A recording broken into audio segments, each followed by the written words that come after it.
सीटी हे जी आवेला रेल मारेला सीटी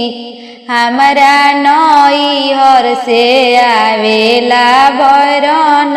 चिट्ठी हमरा नैहर से आवेला भैरन चिट्ठी हे जी आलू है आलू आलू के चोखा हे जी आलू है आलू आलू के चोखा चोखा खा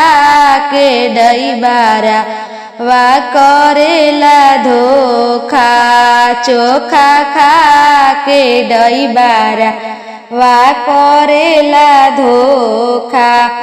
हे जी बेसन बेसन बेसन की बुनिया हे जी बेसन है बेसन बेसन की बुनिया